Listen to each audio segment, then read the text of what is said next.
Howdy! On today's episode of the John Campea Show podcast, that Marvel Vision series, it's official. It's coming in 2026, and it's got the Star Trek Picard season 3? Showrunner who's going to be running it. Also, Pixar begins laying off 14% of its workforce so it can focus on theatrical over streaming now. That bundle with Netflix, Apple TV, and Peacock, we've got a price for it now, and it's actually pretty cheap. Also, the Godzilla and Kong director, Adam Wingard, has dropped out of doing the next film. Deadpool 3 has set a new ticket sales record for 2024 and is currently outpacing the ticket sales for Deadpool 1 and Deadpool 2. And Marvel's X-Men movie is the first official word we've got of it moving forward as they've brought on a writer. That and a whole bunch more. Guys, greetings and salutations and welcome to the show. My name is John Campea. Joining me in studio today, we've got Ray Ora. Hey, good morning. Jonathan Voico's here. Hello, everyone. Writer, director, producer, Robert Meyer Burnett. Howdy, partner. My name, of course, once again, is John Campea, and thank you guys so much for being here, making this little show part of your day. Here's how the show's going to go.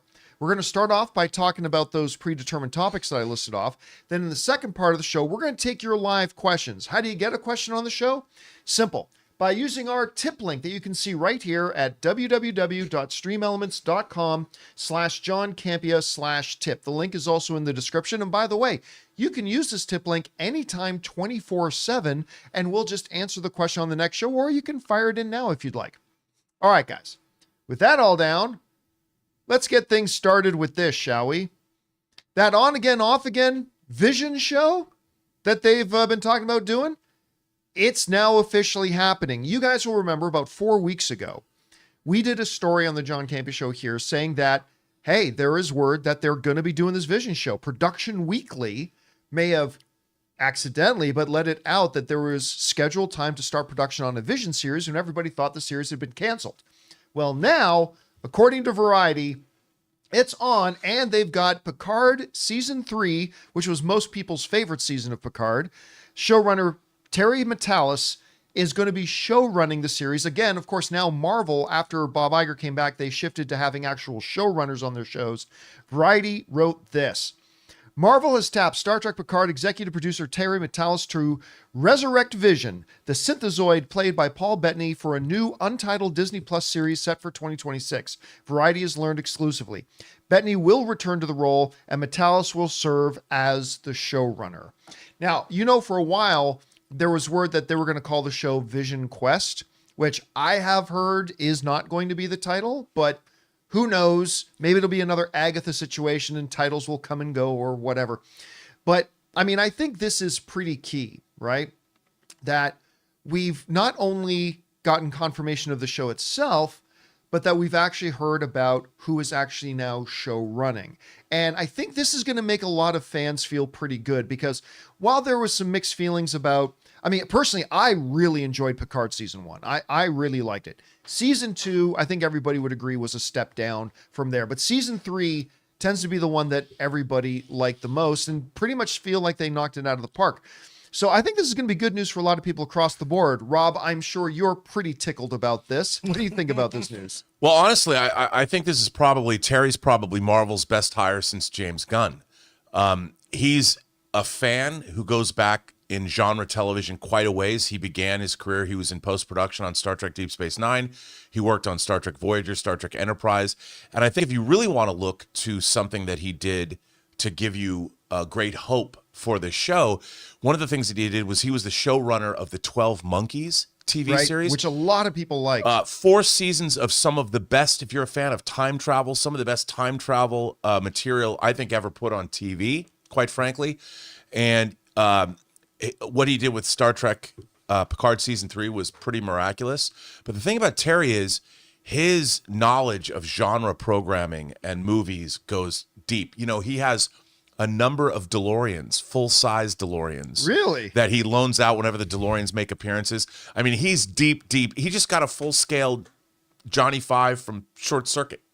Oh, wow. I mean, he's so genre material like this is his wheelhouse. And he brings in his writing staff that worked with him on 12 Monkeys, and he brought a lot of them over for Picard Season 3. I mean, in terms of figuring out a Vision story, I think what he brings to Marvel is kind of what James Gunn did. An incredible background in genre, doing things like Slither. That's what Terry has done. He's done the television equivalent of that.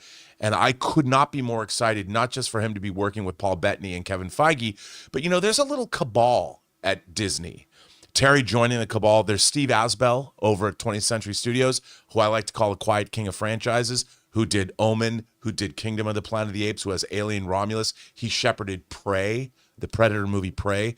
So he's a huge genre fan. You got Kevin Feige, who's a Star Trek fanatic, and of course Marvel. And you have Terry being brought into the fold. I'm sure Terry, this is just the beginning of his Marvel career, and what they have planned is probably very exciting. So I think this is a huge, terrific move on Marvel's part, and you're bringing somebody like Terry. My excitement for the Vision show just went up to 11. It's Spinal Tap for me. I mean, we're talking, you know, it's that much louder. I'm not going to lie. I'm not terribly interested in the show. Not completely disinterested in the show. Don't get me wrong, but it's like we've had Vision, we killed him, we brought him back, we killed him again, we've brought back another version of him. And listen, I love Paul Bettany as a character, so I will be looking forward to watching just to see more Paul Bettany on screen. But I got to say, having Terry Metalas on there, it notches up the interest a little bit. Terry will go back in and look at all the Vision stories from Marvel history and synthesize the best parts of them and give us something I think really fascinating and unique. Well, question is for you guys. What do you think about this? Vision is officially back on, and they've got a showrunner. You like it, not like it? Are you excited about it? Are you going to kind of wait and see? Whatever you guys think, jump down into the comment section below and let us know your thoughts. All right, guys. With that down, let's move on to this, shall we? So they made some announcements back at the beginning of the year that Disney was going to be going through company-wide percentage of layoffs, right? The one branch that didn't get affected yet was Pixar, but those layoffs have now come. As the Hollywood Reporter is reporting this, the long-expected layoffs at Pixar Animation Studios have begun. Today, leadership at the storied company that traces its origins to the late Steve Jobs and was bought by Disney in 2006 will notify employees of the reductions. The Hollywood Reporter has learned it is the biggest restructuring in Pixar's history, although top leadership is not impacted.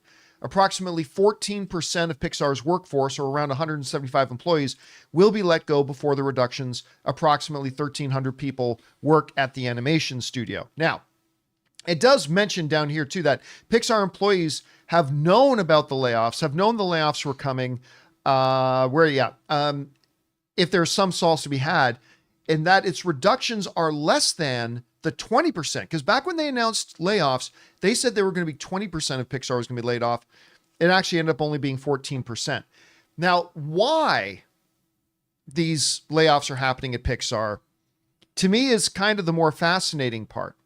They write this: the layoffs are part of Disney chiefs Bob Iger's overarching mandate to return to a focus on quality versus churning out content for streaming, which was the priority for his short-lived successor, Bob Chapek. Disney execs have talked about returning to a focus on quality during numerous earnings calls this year, saying creative teams across the company were stretched too thin in the arms race to feed streamers. And this is the most interesting part here that I like the most. There were layoffs across all of Disney last year, but cuts at Pixar were delayed because of the production schedule, sources say. Pixar, led by Pete Docter, will no longer be focusing on direct-to-streaming series, but on its feature films. That excludes Win or Lose, which is set to debut later this year. All right, so there's a whole bunch here to unpack. Number one, what we knew was happening has now come to pass, that they've done the layoffs at Pixar. Thankfully, fewer layoffs than they anticipated. Now, of course, Pixar added a bunch of staff during the Bob Chapek era because Bob Chapek changed their direction to be a machine for Disney Plus and for streaming content. Of course, he took those films, Luca, Turning Red, and Soul, that were all meant to be theatrically released, and they dumped them on streaming, despite the fact that the theaters were opening up again. But whatever. The part of this story that I love, though, is the fact that they are refocusing themselves back to Pixar being a theatrical film company. Because to me, the dumping of those movies we just mentioned onto streaming, for a short-lived time, re-aiming them to doing some series for Disney Plus, all of that amounted to cheapening the Pixar brand. You know, we talked a lot, Rob, before about the fact that when a Pixar movie was coming out, it was an event. And when they made the decision to dump those movies on streaming and all that kind of stuff, it just took away from that specialness, that feeling of a Pixar movie coming. And the fact that Lightyear wasn't very good didn't help either. Let's not overlook that. But I mean, it took away from that event feeling of a Pixar release being an event. And I think them refocusing back to being a theatrical first company, to making these generational kind of stories that hopefully, you know, like Up, like Ratatouille, like The Incredibles, like on and on and on and on. I think this is the right move. Now, can they get there? Can they get back to that glory? It's going to take more than just making a focus on feature films. And I think Peter Docter can do it, but we'll see. Anyway, what stood out to you a lot from this press release? Well, I think that you nailed it. I mean, we've seen this across the board. Everybody wanted to go all in on streaming, and you forget. I mean, the reason Pixar was so successful was the care that they took in developing their stories. I mean, animated films like what Pixar was doing was very iterative. You know, they would do story reels. They would develop these stories literally over years and get them exactly the way they wanted them, which is why Pixar was the brand it was. I mean, they had the most carefully plotted, thought about, developed stories in the business, and that's why if you go back and you look at everything, the first decade of Pixar is full of some of the most wonderful animated movies ever. And like with Marvel, suddenly it's like, well, we need you to come back and fill up our streaming service with all your work. And it's like, what you're asking us to do is double our workload, which means that's half the quality. We can't, the very thing that you love about us, you're taking away by forcing us to make all of this other stuff, as opposed to keeping our work the way we keep it, which is what it's what is that old adage, John? You can either get it fast, or fast, cheap. Get you good, fast, or cheap. cheap. Pick two. Pick two. Yeah. Well, with streaming, they want everybody to pick three. And Yeah. that's Pixar's problem. That was Marvel's problem. That's been everybody's problem. And that is the thinking that corporations make, like, well, can't you just do it? Everything you do is going to be perfect, right? If the people like Star Wars, let's just make more of it. Without thinking about, no, Star Wars is special because of how long it took to make them. Not anymore. But now they're pulling back, and we're seeing people realize that, oh, streaming it's not an island. You know, you have to take the ocean needs to be taken into consideration too. Also, let me address a real big elephant in the room, and maybe I shouldn't even Dumbo? bring it up. Close. Maybe I shouldn't even bring it up. But it also, for me, brings up a question that I've thought about a few times. Because listen, in recent years, Pixar still put out some amazing stuff, right? Like, again, Turning Red, I thought should have won the Academy Award for Best Animated Feature that year. I thought Soul was a beautiful little movie.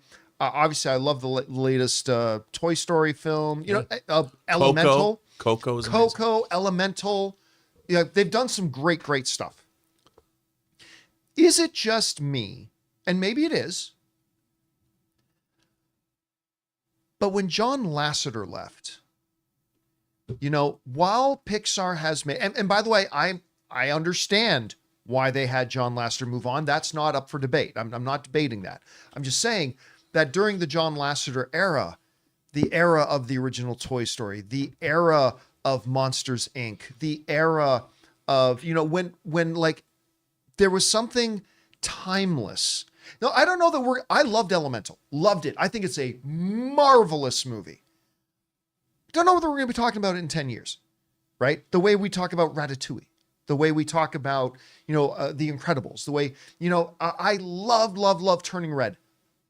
I'm not 100% sure we're still going to be talking about it 10 years from now.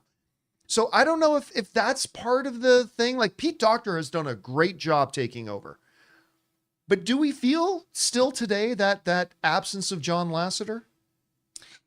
I think so. I mean, he was the heart and soul, the beginning of Pixar. I mean, it's, yeah, long story short, yes. Yeah. Yes, I do think so. So damn him for putting them in a position that they had to move him out. Anyway, guys, question is for you.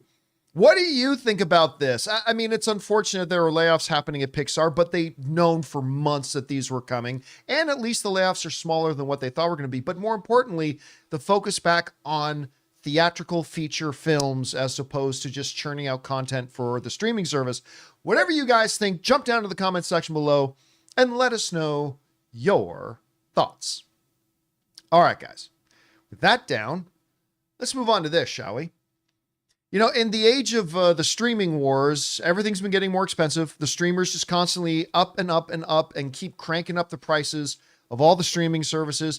And we wonder, are bundles going to come? Well, we found out that Disney Plus, Hulu, and Max are going to be doing a bundle. We don't know what the price of that is yet. But then we found out that if you're a Comcast customer of one of its many branches, they have a new bundle coming. Netflix, Peacock, and Apple TV Plus. We've just been waiting to find out a price, and we've got it now, and it's pretty good. This comes to us from Variety, who wrote the following. Beginning next week, the cable giant Comcast will offer Stream Saver, which is a stupid name.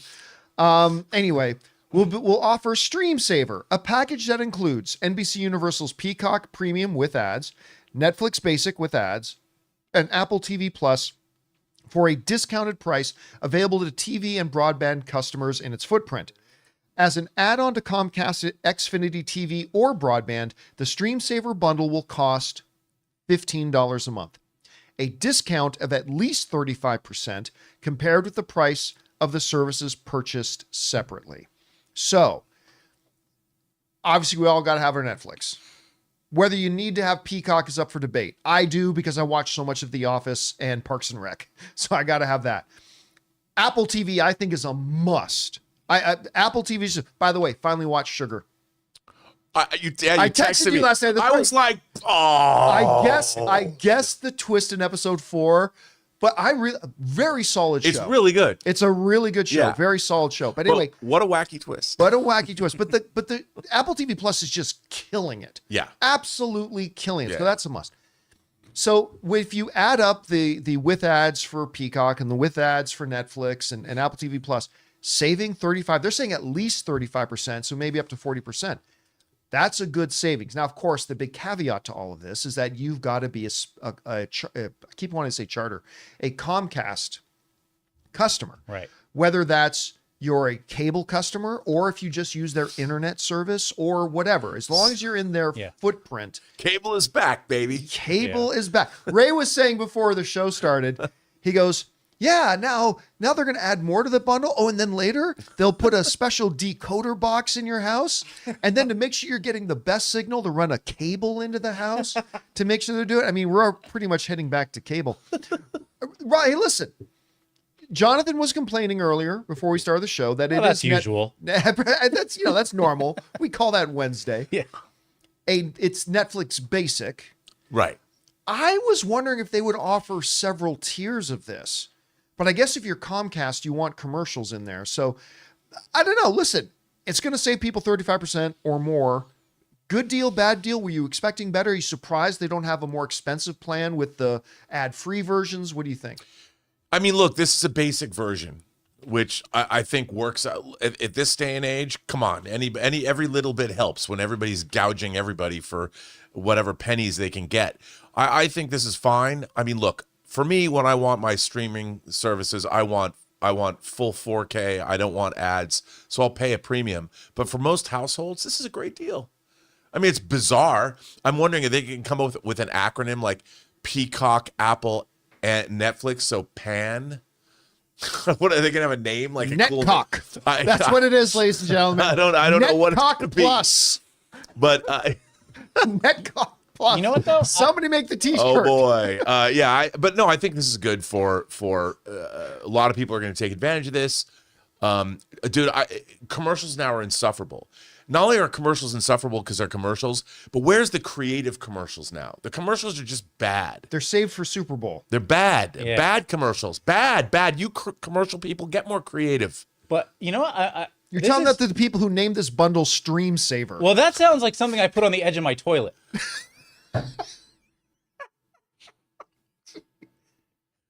Got pesky pee stains on your floor? You need to get a stream saver. Has John been kneeling at the foot of your toilet so it doesn't make noise? Get a stream saver.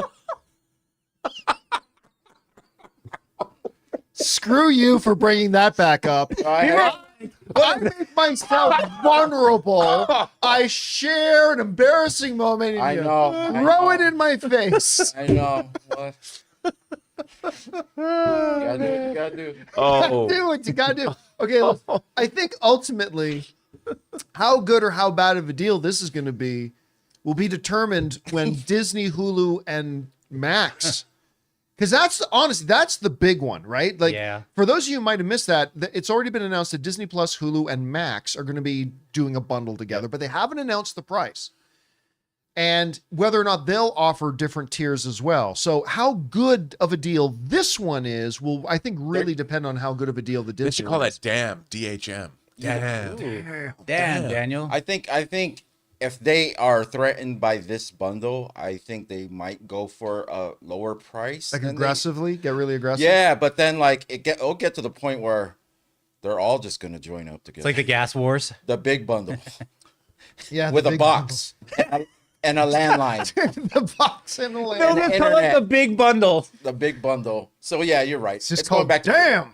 It's going back to cable. Damn. There's my acolytes, my best APA you go. impression. For those of you who know what that is. cable's coming back, baby. Yeah, but Yeah. Applecock, baby. I still like Netcock Plus. Anyway, guys, question is for you. What do you think about this? I mean, on the one hand, it's a step in the right direction. We've all been complaining, me included, you included, about the prices of streaming. This gives us a way to start bringing the prices down. Do you like it? Do you not? Did they go far enough? Did they not? How do you think the Disney Plus, Hulu, and Max bundle is going to compare? Whatever you guys think, jump down to the comment section below and let us know your thoughts. All right, guys, listen. We still got a bunch to talk about, including the Godzilla X Kong director, Adam Wingard, has bolted. He's not going to be doing the sequel to that. Also, Deadpool 3 is setting some ticket sales records. Marvel's X-Men has its first sign of life, bringing on a writer. We're going to talk about that and a few things more. But before we do, we're going to take a couple seconds here and thank a couple of sponsors of today's episode of the John Campea Show podcast, our friends at The Wellness Company and Cuts Clothing.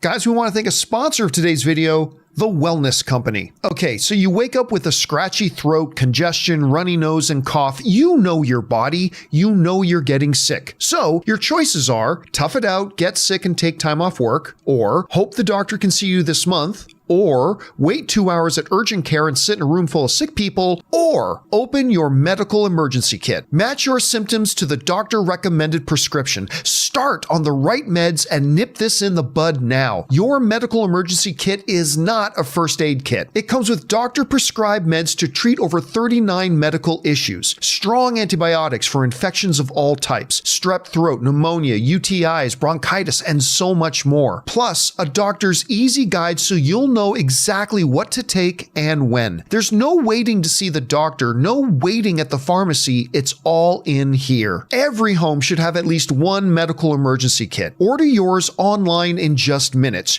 Your kit will be rushed right to your door, and you can get 15% off at twc.health/Campea and use promo code Campea when you check out. That's promo code Campea at twc.health/Campea. Guys, we want to take a second to thank a sponsor of today's video, Cuts Clothing. Let's be real. Most guys would wear a t-shirt every day of their lives if we could. The problem is that most t-shirts are not acceptable to wear at work or out on a hot date. Today's sponsor, Cuts, has finally changed that. Cuts t-shirts are such high quality, wrinkle-free, and so buttery soft that you can look like you're dressing up even when you're dressing down. Yeah, you heard that right. They are wrinkle-free. And for a limited time, you can save money while redefining the dress code by heading to cutsclothing.com and use the code Campea for 20% off. Guys, you know me, when it comes to clothing, my number one priority is comfort, and I could not believe just how comfortable my Cuts shirt was. It was light, it breathed, it felt like $1,000,000, and it made me feel like I looked like $1,000,000 too. And the best part? Cuts clothing is built to last. Their durable construction means you'll be enjoying your favorite shirts and pants for years to come, making them a smart investment for your wardrobe. So guys, for a limited time, our listeners get 20% off your entire order when you use the code Campea at checkout. That's 20% off your order at cutsclothing.com with the promo code Campea. Please support our show by telling them that the John Campea Show sent you. Experience the perfect blend of style and comfort with Cuts Clothing. And thank you to our friends at the Wellness Company and Cuts Clothing for sponsoring today's episode of the John Campea Show podcast. All right, guys, with that down, let's move on to this, shall we? You know, Godzilla versus Kong and Godzilla X Kong came out, not winning any, WGA awards. However, they were pretty crowd pleasing, had a lot of fun with them. And coming out of Godzilla X Kong, which a lot of people had a blast with and made over $500 million at the box office. And you had the director, Adam Wingard, saying, I've already got my plans for the next one. And apparently his plans included a bus ride because he's left. He's not doing it. According to Hollywood Reporter, Adam Wingard is not returning for Godzilla X Kong. He's gone. The Hollywood Reporter said this: Godzilla and Kong have smashed their last building for Adam Wingard, at least for now. Wingard, who has directed the last two of the Legendary's hits Monsterverse movies, will not be returning for a third installment. Multiple sources tell the Hollywood Reporter. The parting of ways is described as amicable. And stemming from timing issues, the door remains open for a future return per insiders. All right, look, one of the main rules, if you're going to be a fan in Hollywood, that you got to know and understand, is that whenever you hear the term scheduling conflicts, that's a lie. That means somebody caught somebody else with their pants down or sleeping with somebody else's cousin. That's not a good thing. And they just throw out the common blanket excuse of scheduling conflicts. But in the case of Adam Wingard leaving Godzilla vs. Kong, it sounds like that's exactly what it is. Now, we already knew that Adam Wingard had signed on to direct for A24, a project he's very excited about, an action flick called Onslaught. Not to be confused with the Charles Xavier Magneto merging kind of big villain in the comic books, not that Onslaught. Different Onslaught altogether. And I think his plan was originally he was going to do Onslaught, and then he'd do the next Godzilla Kong movie. Well, after making all the money, Legendary Pictures has decided, understandably, they don't want to wait. They want to get moving. Now, of course, you guys will remember last week or 2 weeks ago, they announced that Shang-Chi writer came on, and he's going to be writing the next installment. And you kind of get why. Listen, these last two films have been money makers. Take a look at this. Despite the fact that it was like, I think the first movie, Ray, we went back to it during the pandemic, when the movie theaters first went back open, Godzilla versus Kong, despite the fact that pandemic era, and it went to Max day and date, made $470 million. And Godzilla X Kong right now is sitting at $563 million. These two films have made over $1 billion combined. So it's understandable that Legendary doesn't want to sit around and wait for 3 more years before they get the ball rolling, right? I'll say this. I'm okay with Adam Wingard stepping away. And I'll tell you why. I have had fun with these two movies. I really have. But I kind of appreciate it when new directors come in and give some fresh blood, a new perspective to it. I mean, keep some of the zaniness to it and whatever, but maybe give something else that Adam Wingard wasn't doing. I'm not saying that Adam Wingard, I wouldn't have been happy if Adam Wingard was coming back to do another one. Sure, I would. I've had fun with these last two ones. I'm sure I'd have fun with the third one, but he's moving on to do Onslaught, a project I'm very interested in, and bringing in a new director, some fresh blood, a fresh perspective, Rob. Might do the old Titans some good here for that. Anyway, you heard about this, Rob. Are you surprised? Are you worried? What do you think? Well, I'm not surprised at all. As a matter of fact, I think Adam Wingard's doing a great thing because, look, what he bought himself was clout. You know, you make 2 Godzilla movies and King Kong movies, and they make $1 billion. What you want to do is be able, the power in Hollywood is to make the movies that you want to make. That's what filmmakers want to do. And to team up with A24, he's going back to his indie horror roots. I think it's a great move. He goes and makes a really cool A24 movie, and if it does well, obviously the pressure to make $500 million is not going to be there for an A24 movie. That's true. But if he makes if he makes a movie for 30 or 40 million for A24 and it does respectably well, well, then he's got clout that he never had before. He's a $1 billion director, and he goes back and makes a banger of a movie for A24. That buys you a lot. That buys you 3 or 4 more movies that you want to make. You're able to get things greenlit. That's how Hollywood used to work when people had careers that they would build. You don't just get plucked from the indie world, dropped into the meat grinder of a studio, and then you never get another word. Wingard's he's making the smart play. The smart play. What do you think? What direction do you see Legendary going now, though?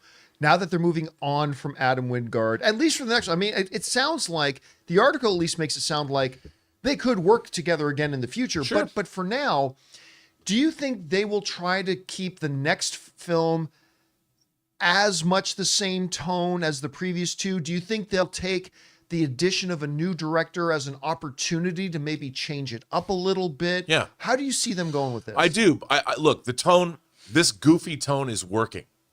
That's why the time has come for Aliens. I don't say that facetiously. I do not. I know. Godzilla versus the Astro Monster or Godzilla versus Monster Zero, the aliens from Planet X. It's time to bring aliens into this franchise because what else are you going to do? You've already done you've done the center of the earth business. I want extraterrestrials in awesome flying saucers. I want the maser cannons that I loved when I was a kid. That cool animation that only the Japanese could do. Bring it on. I think aliens, flying saucers over the earth, fighting monsters, actually taking control. The aliens took over control. What happens if they took over all the monsters on Earth? You do a destroy all monsters vibe with flying saucers. Dude, it would be so dope. Correct me if I'm wrong, because I might be. I'm not 100% sure about this.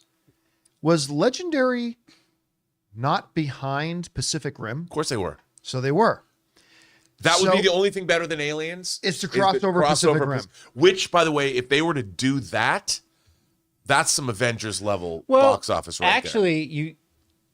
you kind of solved the problem because you just said aliens take over the monster's mind. So then you have those to fight. And remember, there were aliens launching kaiju against Earth. Yeah. So if somebody opens a portal, what if they open a portal in the middle of the center of where Kong presides? Well, what would have to happen and then they get kicked out by the alien creatures and these crazy kaijus come up, man. I'm going to pitch something that may sound like a wild fever dream, but imagine this. So the aliens open the portal and they're sending through multiple kaiju, right? Just like Kong had to go and get and recruit Godzilla.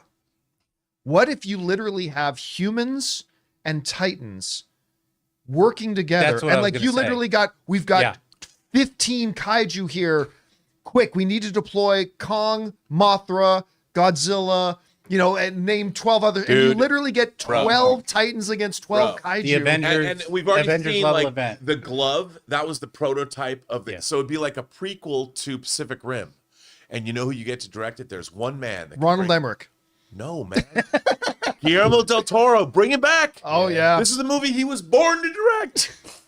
Then Dude, I love your drop pitch. in. Come on, man. That would be awesome.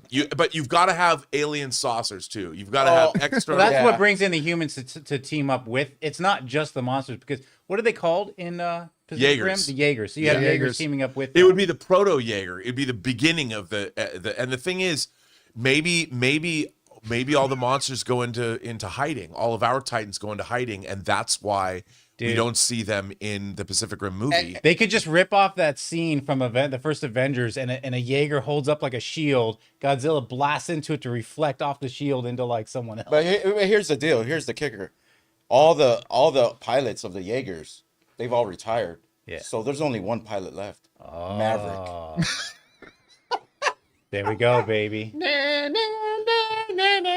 But I'm telling you, man, a Pacific Rim monster versus crossover. Guillermo del Toro would direct the hell out of it. and make it 3 hours long. Well, okay. Okay, well, Well, they would Hold probably on. wouldn't do that. Come on, dude. No. Such a Make small my earth. dreams come true. I'll give you 2 hours We and need 20. to move on. no, we don't really. We don't. Question is for you. This is all that matters now. What do you think about this? Adam Wingard, who directed the previous two movies, will not be coming back for the third, despite the fact that he said he was kind of working on them. Anyway, are you excited about maybe some fresh blood? Are you worried about it? Whatever you guys think, jump down to the comment section below and let us know your thoughts. All right. With that down, guys, let's move on to this, shall we? If you watch our show, you might be aware of this little film coming out called Deadpool and Wolverine that we've been a little bit excited about. Tickets went on sale the other day for it, and apparently the tickets are selling very well. Now, we talked on the show showing you, bringing up some movie theater seating charts, showing all those screenings, at least in our areas here in Southern California, they're all selling out. Well, according to the world's largest ticket seller, Fandango, they're selling very well. How well? Well, this is what comes to us from the folks at CBR. Per Fandango, Deadpool and Wolverine established a new ticket record for 2024, garnering the best first-day sales of any movie released this year after tickets went on sale on May 20th. Furthermore, the lone MCU film to release in 2024 outpaced Deadpool and Deadpool 2 in first-day ticket sales, suggesting a strong opening weekend for the Sean Levy-helmed flick. Deadpool earned over $782 million at the global box office, while its sequel made $785 million at the global box office. All right, so the less impressive of those stats is, because we're almost halfway through the year, but that Deadpool is the number one ticket sale for the year so far on first day sales. Okay, not terribly shocking or surprising. Fandango didn't let us know by how big of a margin it was. But here's what's interesting. In talking about the fact that it outsold first day tickets for the previous movies, outpacing those, that can be interesting, because let's take a look at this. The first Deadpool movie, remember, Deadpool 2 or Deadpool 3 is now outpacing these. Deadpool, the first one, ended up making $132 million on its opening weekend. Deadpool 2 made $125 million on its opening weekend. According to Fandango, the ticket sales right now are ahead of where the ticket sales were for Deadpool and Deadpool 2 at their respective times. All right. So let's speculate here a little bit. Let's see if we can figure out a trajectory here. I am still sitting on the $150 million mark. I still think $150 million opening weekend is a strong thing. Now, you might say, and I understand, well, John, if it's already pacing ahead of it, it could be 180, 190, 200. It could. It's possible. But remember, I think today, more people get tickets on first day than maybe they did, 6 or 7 years ago. I mean, back around the first Deadpool, that's when people really started buying their tickets early and when they first drop online and all that kind of stuff. Yes, but I think it's a little bit more there. And also, just because we're able to set a trajectory, just because it's outpacing ticket sales right now, that does not guarantee it will exceed what those other ones did. It gives it a very good chance, but it doesn't guarantee it. So just little things there. So because of all that, I'm still feeling pretty good about that $150 million opening weekend prediction of mine. Anyway, Rob, Fandango saying biggest ticket sales of the year, outpacing Deadpool 1, outpacing Deadpool 2. What does all this tell you? And what stands out to you? This movie's going to be a big hit. I know it takes powers of perception to come up with that analysis, but I do think that obviously this shows how much excitement there is over this film. From the very beginning, you know that video and Hugh in the background's walking up the stairs. How'd you feel about playing Wolverine again? Sure, Ryan. Sure, Ryan. From that whole so thing, good. I mean, they played this beautifully. I mean, this from the very beginning, the inception of this whole project to where it's going now. I only hope the movie lives up to it all, and I think it probably will. I really have a lot of faith in Sean Levy directing. I really have a lot of faith in this team. I think that Ryan Reynolds and Hugh Jackman have been planning this. They've been playing this feud, beautifully. And I gotta say, John, it's fun. The whole thing about this movie is fun. And I think people are like hungry to have a good fun time at the movies and to be entertained by this. And obviously we saw that the marketing campaign is going to be for the next 2 months just as hilarious as the movie. Did you get a chance to see that Heineken commercial yet? Yeah, I did. Isn't that funny? Dude, I can't even wait to see. Like, I hope they do some weird off the wall. Like, if they do an Ozempic ad, I think that would be. I don't know what they're going to do, but whether it's big pharma or whether it's, ladies' underwear, I don't know. But they're going to have a lot of fun. I don't know. International Women's Day. How do you go from? Okay, never mind. Come on, you know how I think. But no, I think this is amazing, and I think that I never question Rob's leaps. What I really like to see is that Marvel is coming back. They're roaring back into theaters, and to see people excited about an MCU movie, for me to feel excited about an MCU movie, I think that's great. Great. There's still something people say to me a lot, because I mentioned the other day, I still believe this will be, provided the movie doesn't suck, and it could suck. Right, it could suck. But provided it does not, I believe this is $1 billion film. And, one of our viewers right now, Jamel Taylor, in the live chat is saying, I still don't see $1 billion. No Deadpool movie has hit that. Okay, true. And I've said this before, but I want to say it again here. There are a couple of things working against the idea of Deadpool 3 being $1 billion film. One is that it is an R-rated film. There's only ever been one R-rated film to make $1 billion. Just happened to also be a comic book movie, Joker. The other thing working against it is the other Deadpool movies did not themselves reach $1 billion. They both got real close to 800 million. They made like 1.5, 1.6 billion combined, but neither one of them individually hit $1 billion. Acknowledged, 100%. What I believe pushes that over are three different things. Maybe four. Number one, we've been waiting 6 years for a new Deadpool movie. What's the old saying? Absence makes the heart grow fonder, right? People have been wanting to see this. Number two, this is the first Deadpool movie in the MCU, which is what people were screaming for even when the first two Deadpool movies came out. Number three, they have been laying the groundwork for Hugh Jackman and Ryan Reynolds to be doing this for 5 years. With all the faux online rivalry and all, they have been laying the brickwork for this. And Hugh Jackman, coming off of arguably a top 1, 2, or 3 greatest comic book movie of all time, him returning as Wolverine, that's going in its favor. And I would even argue as a fourth point, I kind of alluded to this yesterday, Rob, that the weakened state of the current comic book movie landscape, which includes Marvel, I believe is only increasing the hunger for the audience for wanting to be excited for it again. And I think this is the movie to do it. So while I acknowledge there are a couple things working against it hitting $1 billion, I do. And again, if this movie sucks, then all bets are off. But I believe all those other things combined, those things that the first two Deadpool movies did not do, to only have to get like another 200 million. Honestly, if you don't think a 6-year wait, Deadpool now being in the MCU, Hugh Jackman coming in as Wolverine, and the fact that people are really yearning a good comic book movie again, if you don't think those four things can equal 200 million more, that's not much. Then I guess we'll wait and see. I don't know, Rob, what do you think about all that? Well, if Taylor Swift and the singing and dancing of The Greatest Showman is part of the movie, I think it's definitely going to be over the top. No, again, you pointed out obvious things about this, that this just isn't. Look, if you're going to look at it in a vacuum and make it as part of, okay, it's just a Deadpool movie. This is also an MCU movie.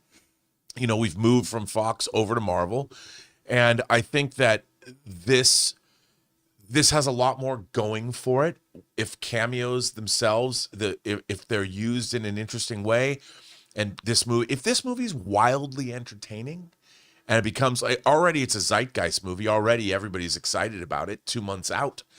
I see that we're gonna know exactly by the end of weekend 1, we'll know. Oh yeah, 100%. I mean, 100%. It will know, and the worldwide opening. I mean, this could open.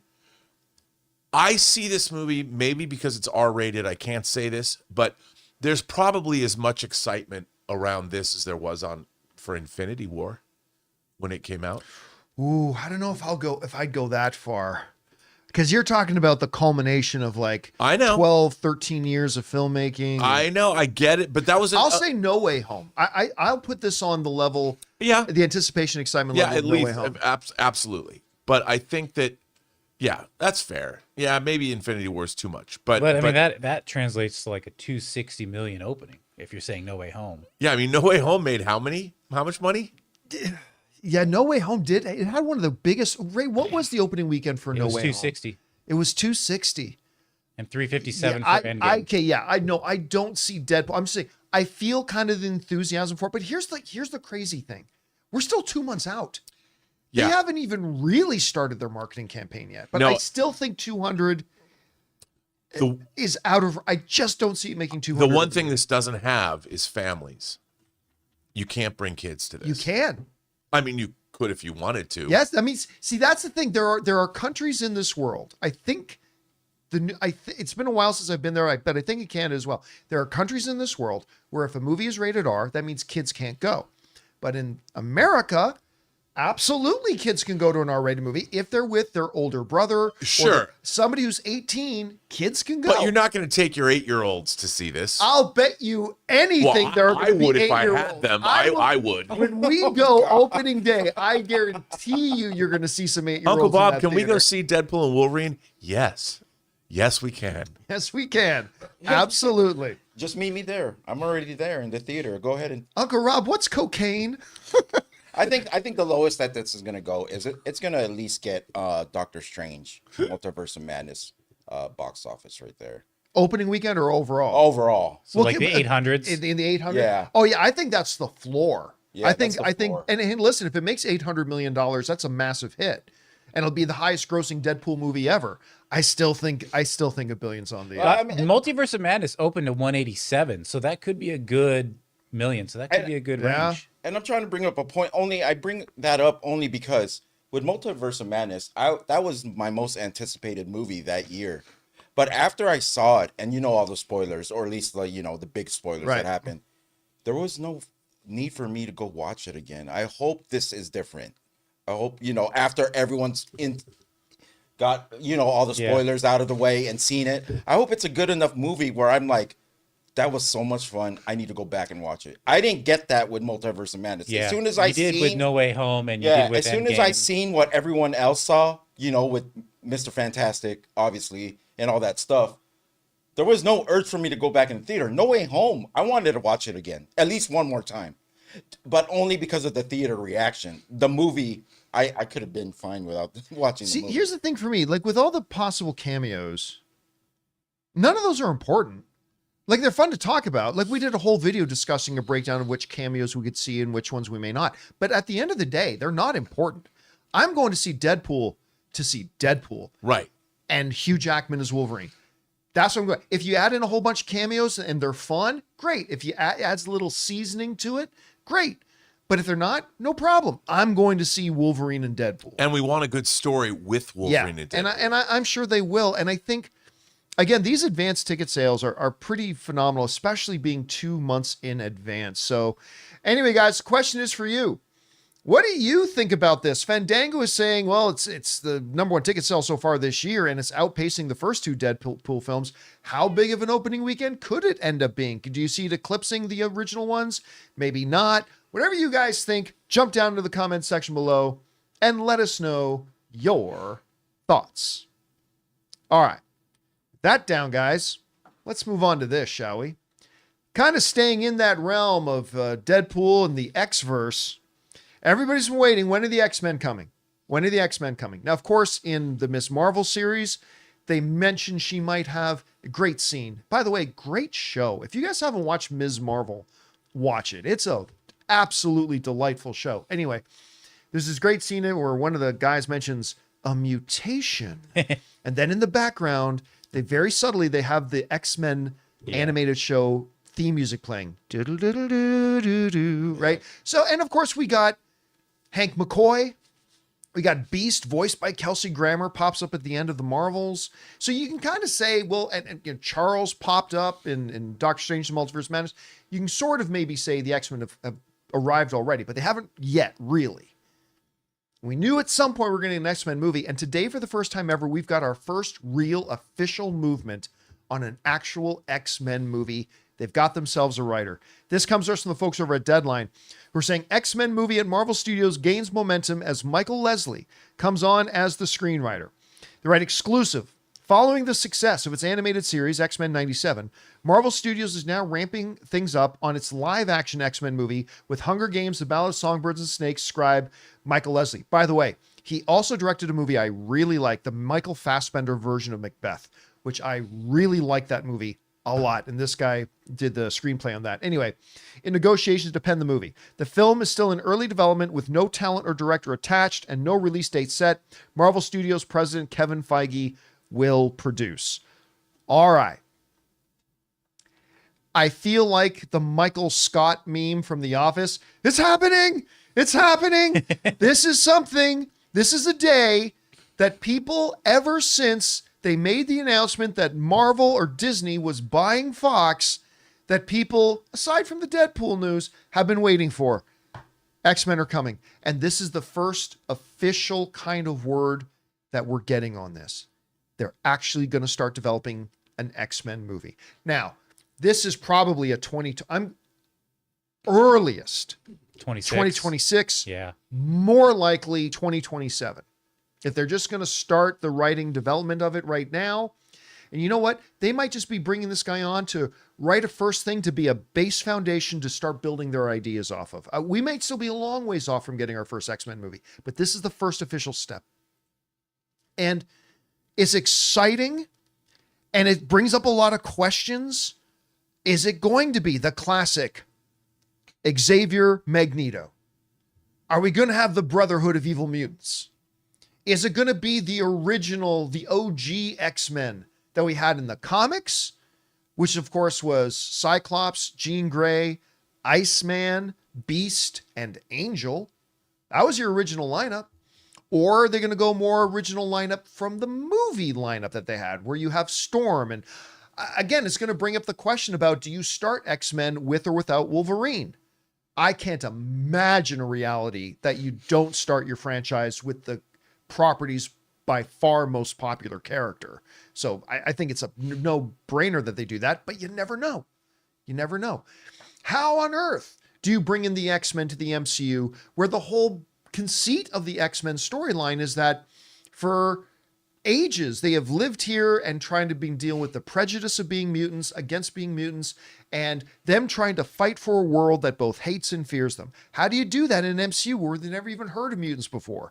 Are they going to be bringing them in as a part of an incursion? Like, all these questions now start to percolate and bubble. But Rob, let me throw this over to you and ask you this. How significant is it that we've been waiting for this for 6 years? How significant is it that we now got our first word that they've now brought on a writer for this? And then let's start the process of the speculation, if you will, about how on earth do they bring the X-Men into this MCU now that it's actually happening? What do you think? Well, one, it's exciting. It's tangibility, as you always say. It'll be interesting to see which take. I mean, obviously, I think that with Marvel, they listened to people's pitches and takes on these things, and they went with him. So, look, as far as they're going to bring in the X-Men, I think that the X-Men have always been here. We're going to find out. They just haven't been players on the world stage because they've been keeping they've been keeping under wraps. You know, they're not. And I think that the X-Men, what this will deal with is their emergence onto the world stage. Probably, Xavier's School for Gifted Youngsters was something that was you know, it was just a school for gifted youngsters. It was under wraps. No one knows. The mutants have not been players on the world stage for a long time. The Hellfire Club, probably, you go back to that. They've been in the shadows, the same way that the vampires in the first Blade movie, they had a whole subculture, you know, in New York City, and people didn't really know they were there unless you went to a Blood Rave and you got killed. But then you knew. But I think that's the way I would assume they're going to do it. Because, and then we'll find out that we just haven't been focusing on, you know, it's like when you watch an Avengers or when you watch any Marvel movie, you're seeing what goes on in one city. Like, if the Chitauri invade New York, the X-Men are like, it's over in 20 minutes. I mean, this Chitauri invasion didn't last for weeks. It happened. We saw it happen in almost real time, and then it's over. So the X-Men were not ready to emerge yet on the world stage, and I think they've always been there. Because even if you think about Age of Ultron, well, that was internal affairs, and then it exploded over in Sokovia. Sokovia. And then you had like political issues with oh my gosh, Black Panther's country, Wakanda. And then that kind of just devolved into chaos. And so everything just kind of popped up. Yeah, and I think that maybe mutants have always been probably involved in world affairs, but nobody knew who they were. Yeah. There wasn't, because we didn't have them all running around, traipsing around the world. I mean, they could do something along those lines, and then they're going to come onto the world stage. The one thing that kind of works, we've talked about this before, though, is that when you look at the traditional X-Men lore, which they don't have to follow all the traditions. No. But the traditional X-Men lore is sometime during puberty, that's when the X gene will manifest. So you're going to have literally thousands of kids around the world suddenly blowing up buildings or whatever, and that's never made the news. But they don't have to follow that lore necessarily. Yeah, or that mutants have, remember that the X gene didn't explode until a certain time. Right. So maybe they could tie it into the MCU that something had to do with perhaps Thanos' snap. Yeah. The release of that energy was when everybody came back. But then you take away the history of Charles and Eric and Magneto. Well, that could still be there. I mean, people didn't just, it's just like Hydra existed in the MCU, the super science of Hydra. And so we just haven't seen that stuff. Like nobody knows that Red Skull was running around during World War II. Well, yeah, but that's the difference between that and thousands of teenagers like spontaneously. Right, yeah, I think that would be different. But they might have to change the lore in that. I do want to address this though, because I get this a lot and I need to address this. So whenever I bring up the topic of Wolverine and I say, look, Wolverine, does anybody disagree that Wolverine is by miles the most popular, not necessarily your favorite, but by miles the most popular X-Men character? I don't know that there's much debate about that, right? Yeah. And I'd say I just don't imagine a world in which you start off X-Men without Wolverine being a part of it. Now, what I often hear in response to that, and what one of our, not only one of our live viewers, but one of our beloved YouTube channel members, Mecha Goji, wrote, says, you don't need Wolverine. I've heard this a lot. You don't need Wolverine. First Class proved you didn't need Wolverine. My friends, that was after 4 X-Men films with Wolverine. I'm not saying every X-Men film you do has to have Wolverine, but they literally, by the time X-Men First Class came out, they had already done 4 of them. They started off their universe with Wolverine. But then who was the key in Days of Future Past between the two, the old and the First Class? Was the central character. By the way, one of the greatest comic book movies ever made, Days of Future Past. It still is. It's still so good. I'll tell you something. I think what they might do with this movie, the way that Deadpool and Wolverine ends, for instance, what if whatever shenanigans occur, it ends where Deadpool is standing over Logan's grave from Logan. Right. And whatever portal that opens up, that's the last of this Fox universe we're ever going to see. And Deadpool is looking over Wade, or Wade is looking over Logan's grave and realizes this is the end. And then he walks through the portal knowing that the Fox universe is forever now gone. And then that version of Wolverine that he's known and loved is no more. And then Deadpool's, wouldn't that be cool if he steps out and he's in the MCU? Well, it'd be heartbreaking because that means he loses everybody. I don't see how he saves everybody. I think this mission is going to be a incursion, right? He's going to lose him to an incursion. Maybe that's how they're going to merge his world in. That's where how they're merged in. Yeah. Or his world as he knows it will have to be incurred. Yes. Yeah, I mean, I just think that's how they have to end it. And then and whatever happens at the end of this movie is, I think whatever happens at the end to make Deadpool and Wolverine worthwhile, something will happen at the end of that movie where it transitions from the Fox X-Men universe into the MCU X-Men universe, whatever that is. And there's going to be some indication that Deadpool sees whatever they're going to show us, whatever that is. I don't know what that is. And he's going to look up and be like, all right. Because he's the only person that's ever going to remember that there ever was a Fox X-Men universe. Yeah, those X-Men are now gone. They're gone. The whole and he'll be standing there and he'll be like, and he'll just jump in and that'll be the end of that movie. And somehow he knows Peter Parker, Spider-Man. And somehow, some way, he knows. But it would be really interesting, and then whatever happens there, and that'll set the stage for where the X-Men are going to go. All right, guys, the question is for you. It's actually now happening. The first time we've got an official thing on the development of an actual Marvel X-Men film. It's actually here. They've got a writer. They're developing now. We don't know if this is going to be like the actual screenplay or whether this is going to be step one in their development, but it's actually in movement here. How do you guys feel about that? Are you looking forward to the new X-Men, whatever that's going to look like? Whatever you guys think, jump down to the comment section below and let us know your thoughts. All right, guys, it's time for us to get on to the most important part of our show, which is taking your live comments and questions. But before we do, we're going to take a quick second and thank another sponsor of today's episode of the John Campea Show podcast, our friends at Liquid IV. Guys, we want to thank the sponsor of today's video, Liquid IV. You know, it seems like summer's just designed to make us thirsty, whether it's camping, hiking, playing sports, and staying hydrated is the key to making the most of every moment. Because summer requires extraordinary hydration that's built for everyday dehydrating moments. Liquid IV hydrates you with benefits like electrolytes, essential vitamins, and clinically tested nutrients. With 3 times the electrolytes of the leading sports drink, plus 8 vitamins and nutrients in a single stick, it's clearly why Liquid IV is the #1 powdered hydration brand in America. It has 3 times the electrolytes of the leading sports drink. Just tear, pour, and live more. Just 1 stick plus 16 ounces of water hydrates better than water alone. With 8 vitamins and nutrients, non-GMO and free from gluten, dairy, and soy. There's no artificial colors or sweeteners, and it's got 4 delicious sugar-free flavors: white peach, green grape, raspberry melon, and lemon lime. So turn your ordinary water into extraordinary hydration with Liquid IV. Get 20% off your first order of Liquid IV when you go to liquidiv.com and use the code Campea at checkout. That's 20% off your first order when you shop Better Hydration today using promo code Campea at liquidiv.com. And thank you to our friends at Liquid IV for sponsoring today's episode of the John Campea Show podcast. All right, guys, with that down, let's get over to your live questions here, shall we? Jonathan, what we got up first? TK Dan says, John, you were talking remakes the other day. Do you think a remake could be done of Blazing Saddles? Do you think they'll say the word as Bart is introduced? It's okay. It's like the thing about Blazing Saddles is that it is in many ways a spoof comedy. Yes. Although it's not spoofing anything particular, it's really more spoofing a genre as a whole.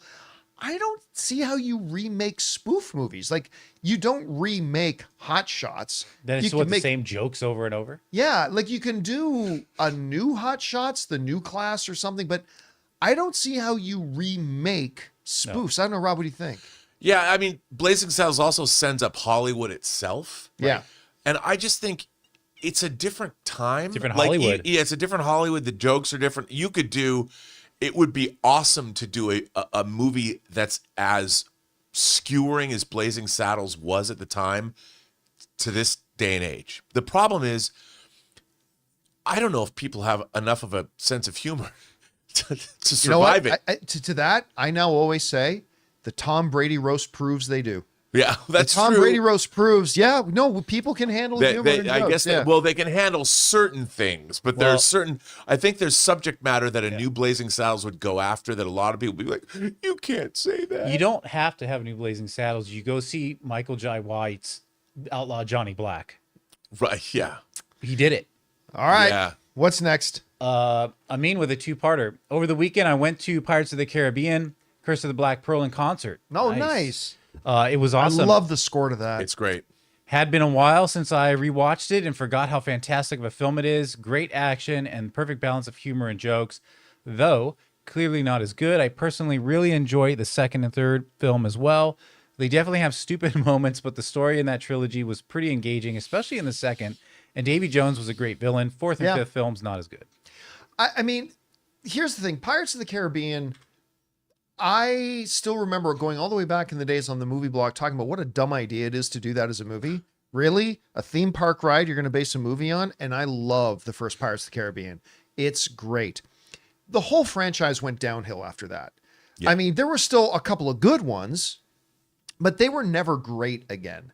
And my biggest frustration with Pirates of the Caribbean as those movies progress, and I've mentioned this before, is that when you're in the first one, while Captain Jack is kind of like the clown prince of the seas, he was also a very deadly serious pirate. Right. And he was deadly feared, right? He's Captain Jack. He may be a clown and everything, but he's still Captain Jack. As the Pirates movies progressed, he became Jar Jar Binks, where he would accidentally fall into success. Like he just turned into a pure clown. And so I kind of started losing my interest in the series and the character and all that kind of stuff. But man, that first one was such a pleasant surprise movie. From, Johnny Depp got nominated for an Academy Award for it. Jeffrey Rush as Barbossa is one of my, probably low-key one of my top 20 favorite on-screen villains.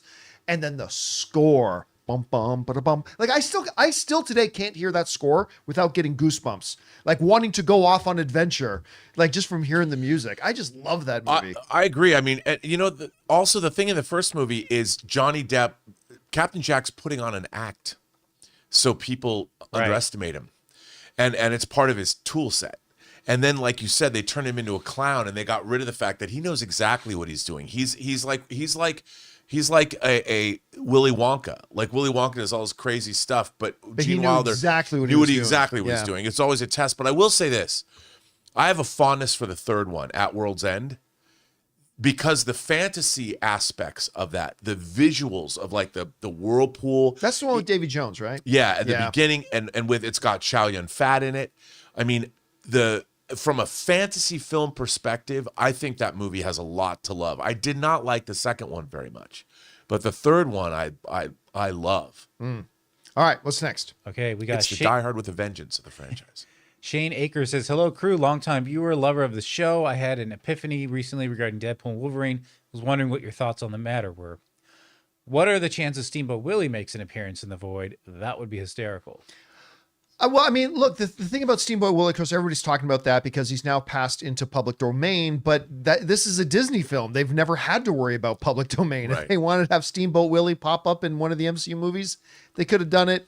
No, I honestly think there is a 0% chance that happens. Everything in it will be non-animated. Yeah, I don't think necessarily everything will be non-animated. I mean, when you have a little crocodile Loki, I mean, that kind of opens, but Steamboat Willie, no, I don't see them doing it. All right, what's next? All right, PBJ says, hi, John, do you think the Zack Snyder director's cut is often used to dodge accountability? After Man of Steel, when his movies underperformed, the narrative shifts to director's cut is the real deal. Justice League was a special case, but no excuse for BBS or Moon. Rebel Moon. Oh, well, the Rebel Moon thing is just complete bullshit nonsense. It's a marketing gimmick. They let him do whatever he wanted to do, and they said, oh, let's try to recreate the release a Snyder Cut movement by having director's cuts for this. It's so, you know what? It's pathetic. What they did with Rebel Moon there is pathetic and desperate. And we haven't seen the director's cuts yet. Yeah, and they're not going to be any better. They're not going to be any better. Those movies are horrible. And I hate saying that because I'm a Zack Snyder fan. Other than Sucker Punch, I've liked every single one of his movies he's ever done. But Rebel Moon's just an utter complete mess. Director's cuts are always, listen, you're going to be very, very hard pressed to find films, any films ever released, with very, very few exceptions, where the studio did not have input on how the final product of the movie turns out. It's their movie. You can do all you want and flip your hair and act all artsy, the director's vision. You can do that all you want, but at the end of the day, it's the studio's movie, and just about every single movie ever has studio input on what gets done. The difference is, and we've said this before, when the movie turns out good, they call it collaboration. When the exact same thing happens, but it turns out bad, we call it studio interference. I mean, Peter Jackson talks about it great there was a lot of studio interference in the original Lord of the Rings trilogy. But Peter Jackson calls it collaboration. Yeah. To make the best movies possible.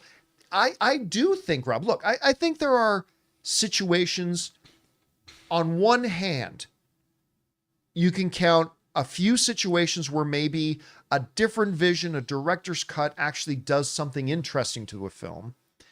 But I agree with you. I think it's otherwise it's just a cop-out move. It's a cop-out. And there are exceptions, but I think those exceptions can be counted on one hand. I don't know, Rob, how do you feel about that? Well, I feel that, like, I think you nailed it. I mean, as much as I like seeing Zack Snyder's Justice League, I like the long version of it. I really enjoyed it. I still think that Zack Snyder's vision overall, and I've told people how much we love Man of Steel. I say that all the time. I really like Man of Steel as an interesting take on the Superman mythos, more of a sci-fi visitor of Earth kind of a thing. But I will say this. Zack Snyder's superhero films are not 4-quadrant movies. They're not as enjoyable as, say, the Christopher Reeve Superman was, because there is no joy in them. I mean, I enjoy them, but in terms of, you don't have that same winsome, superheroic stuff that you get in, say, Spider-Man No Way Home, with the 3 Spider-Men talking to each other or working in the lab together. That kind of big putting a smile on your face scene. It comes fleetingly. I mean, the great thing about the Zack Snyder stuff that I appreciate is this operatic kind of metal, painted vans from the 70s, like this great operatic stuff, thunder and lightning in the sky. I mean, I love all that. But it's not the joyful family entertainment that you get from, say, Christopher Reeve's Superman. It's just different, and it's not there, and it wasn't for everybody. Just like heavy metal music is not for everybody. Some people like album-oriented soft rock, like Bread or America. Those bands. All right, what's next? All right. John's looking at me like, what are you talking about? All right. James Guy has a 5-parter here, but it's kind of an interesting take. I used to be a projectionist from neat. 2000 to 06, running 35 millimeter prints. I love physical media, but as a cinema fan, has digital been a lifeline for cinemas? I've been to see older films back on the big screen for the first time: Con Air, The Rock, Speed, Predator. In June, July, I've got 99th season. The Matrix in 40X, Iron Giant, The Mummy, American Pie, South Park, The Sixth Sense. In August, September, the 8 Spider-Man films, one a week. I pay £17 for unlimited showings with $3 to $5 or £3 to £5 uplift for premium formats. So far this year, I've spent £125 and watched 72 films, 52 new releases. That's amazing. 20 repeat viewings of old films. I'm paying less than £2 per film. My cinema is becoming my streaming service. I have Netflix, Prime, etc., but I've only watched 3 streaming films. However, this Friday I'm booked to see Furiosa and then Netflix film Hitman in cinemas, which I'm really looking forward to. 96 Rotten Tomatoes. We agree that films do better on the big screen. Should more TV shows put the first 2 episode premieres on the big screen, like the Friday before it drops on TV? House of the Dragon, Shogun, just a long way of saying I want to see it, whatever it is on the big screen. Also, John and Crew, thanks for the content. I like Alan Rinson, but how about Glenn Powell for Batman? Okay, so look, there's a lot there to unpack.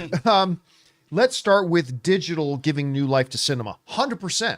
Oh, yeah. It used to be that if you wanted a movie to play in a theater, you had to, at some warehouse somewhere in the country, get these big reels, multiples of them, pack them into giant metal cases, spend $3,000 to ship them across the country under armed guard, showing up at a place, and then have this room where you then carry them up, set them up, and they can be, and that's only on one screen. If you want them on multiple screens, you got to ship another set of those things. The digital era has allowed them to literally go, boy, they used to actually ship physical hard drives, but now they actually just download them to servers. So it's made it possible to do all these things. It's really opened up the world, and that's great. Regarding the question about having shows go to theaters first, it's a zero-sum thing. I don't think it really works or helps unless it is already a psychotically popular show. You can do that with Lord of the Rings. Or sorry, let me rephrase. You can do that with Game of Thrones, and they did do it with Game of Thrones once or twice, because Game of Thrones was the biggest show in the world. Yeah. Marvel tried to do it with Inhumans. Remember Inhumans? Oh, yeah. I know we're all trying to forget because that was garbage. But remember Inhumans? Okay, Anson Mount is Black Bolt. For those of you who don't remember, they put the first 2 episodes in theaters first, the week before they dropped the series. They launched the series. I went to it. There wasn't nobody there. Nobody was there. I think there was me and 2 people who accidentally walked in the wrong theater. Right. And that was pretty much it. Nobody was there. So in theory, the idea is, well, start with the TV shows in theater. Well, no, everybody already knows it's a TV show. And it's only going to bring people out if it's already like the biggest show in the world. So I mean, I like the idea of maybe doing it for a House of the Dragon, though I think House of the Dragon needs to get more popular first. You need to get to seasons 2 or 3 or 4. Yeah. Sorry, 3, 4, or 5. So I just don't see it working out. Rob, what about you? Well, I'm with you on the TV show thing. I mean, the great thing about these revivals of movies, I mean, we all grew up. I love seeing film prints. The reason I've become reluctant to go to see film prints in the last couple of years is because when you see a print, it's an old print. You're not seeing, they're not striking new prints. You're seeing prints that are full of, I mean, the mechanical nature of a film running through a machine with gears and all that. The film tears, it gets scratched. Every time you play it, something happens to that print. But if you go see a nice DCP, a 4K digital restoration that's been done beautifully, like I saw Raiders, for instance, it was beautiful, and it looks incredible. And I think that's why film restoration, proper film restoration, when you have people that really know what the color timing is supposed to be and all that, it's vital. But it's interesting because we've been seeing a lot of classic films come back in theaters, Phantom Menace being one of them, but other theaters like in the UK, people going back and seeing these things, I think is great for films. And like you said, most people are not going to roll out for a TV show unless it's like a month in advance. If you could say, like, if it's a big show, it has to be a big show. Yeah. And people said, okay, there's going to be a theatrical window for this show. We're still going to show it on HBO, like whether it's House of the Dragon or whatever. It's still going to show, but for a month before, we're going to show the first 2 episodes. So it has to be, number one, massively popular, and you actually got to give it some breath. By the way, there are still studios that literally have, talking about, you were bringing up the difference between like the limitations of the actual physical film reel. Yeah. They literally have salt caves that they literally keep these film things to try to preserve them in these caves. And the negatives and Yeah, whatever, all the that color kind of- separations. It's crazy. It is. All right. Also, wait. What? By the way, Glenn Yeah. Powell, I believe, should be Green Lantern. What did that have to do with anything? The very end. He has the last question. He said, "What do you think Glenn- about Glenn Powell?" Oh, that's right. That's right. I just Glenn, wanted to make sure we covered all the bases right there. Glenn Powell Glenn- make a great Hal Jordan. Glenn, he could do anything. He could be anybody Yeah. in the MCU he wanted to be. All right, what's next? All right. Lazarus says, I'm going to show my girlfriend the X-Men movies. Should I skip any? Thanks. Keep up the great work. X3 and Age of Apocalypse. Skip. Here's the thing. I still contend X3 is not a good movie, but not as bad as people make it out. There's some good stuff in X-Men 3. Not enough to make it a good movie, but definitely skip X-Men Origins Wolverine. Let me just see. Let me bring up. Okay. So I think you can, definitely do the first X-Men, definitely do X-Men 2. X-Men Last Stand, debatable. You can skip X-Men Origins Wolverine. Definitely do First Class. I say do the Wolverine. The Wolverine didn't work out as good as it could have been, but I still like the Wolverine. I do too. Yeah. Definitely do X-Men Days of Future Past. I think that's the second best X-Men movie. Definitely Deadpool. Skip X-Men Apocalypse. No need to watch that. Deadpool is the greatest X-Men, or Logan is the greatest X-Men movie ever. There's some good stuff in Apocalypse, though. The ending doesn't. The first, Is there the good first, stuff in the first Apocalypse? hour's got some good stuff in it. I don't know. It's got some good stuff. Plus, You know what? I think that Oscar Isaac is acting his little heart out as Apocalypse. I think he's doing the best he can He's with a great. very bad I mean, script. but he's also he's got. I mean, I love when his monologuing. It just that movie has no ending. Yeah, then you can skip Dark Phoenix and you can skip New Mutants. So yeah, I'd say about almost half you could skip, but the other half are bangers. All right, Yeah. What's next? Jay Newby says, when a movie comes out, the CGI looks almost flawless, but 20 years later, it looks bad. Why is this? Does CG deteriorate over time, or is the new stuff so good that the old stuff is now noticeable? Example, Raimi's Spider-Man looks real, but now cartoonish. It's because the technology is getting better. So then your eyes are deceived to think this looks like reality. And then you're shown something better. And then the previous stuff doesn't look as good. It doesn't hold up. But the thing about games. Raimi's Spider-Man, though, has a certain look to it. His New York was a pop, right? Pop New York that had it was movie New York. It wasn't like gritty 70s New York. Yeah. So the color palette they use, which was a style, it was a style, and styles change. Yeah, it's the sliding scale of the best you've ever seen. Yep. When you see something that is the best you've ever seen, that is the top of the top of the top. I'll give you a great example of this. Let's just look at cell phones. Look at the cell phones you had 8 years ago. A new one would come out and you're like, this is the great, like in youth. And I still remember in tech circles 8 years ago, a new phone would come out. It's like, you've now hit the pinnacle. This is it. Phones can't get better than this. This is as good as it gets. But now if I go back and pick up one of those phones from 8 years ago, I'm like, dear God, like were we like cavemen? Like, duh, like it's like, how did this happen? So when like something comes out in 3D, I mean, just look at something like The Abyss, right? With the effects in The Abyss, like you're like, we'd never seen anything like that before. This is the best. So in our minds, this is it. This is the best we have ever seen. Until you see something better. And then the next year you see something better. And then the next year, and then you go back to that old phone or that old movie. And it's like, oh, that's what it looked like? It happens on video games too. It happens in everything. Genesis looked incredible. Nintendo 64 looked incredible. The first PlayStation, I was like, wow, they've got like, the texture looks so real. First PlayStation. Now jump to today. It just, your eyes, and then you look back and you're like, how did I play 8 hours straight of GoldenEye? My eyes would bleed. I mean, like I still remember, I thought the greatest experience I had ever had when I was much younger and a girl gave me a first rub over the pants. I thought, this is as good as life gets. This is as good as life gets. Found out later it can be better. But I'm just saying, we have a sliding scale. That's why I recommend the Stream Saver. That's called a callback. Wow. We go back to the Stream Saver. Right? I'm just saying, what was the greatest thing ever doesn't stay the greatest thing ever. And then we look back, and especially when it's several generations removed, right? Not just last year's phone. Last year's phone looks as good as this year's phone, but keep going back to 5, 6, 7, 8 phones before. Same with the movies and visual effects. All right, what's next? Okay. Matan says, I feel like the marketing for Inside Out 2 is made for people who are not going to watch it. Same for Elemental last year. With this and the 14% layoffs, I feel that Disney Iger tried to sabotage Pixar. Sad for a company that was built on animation.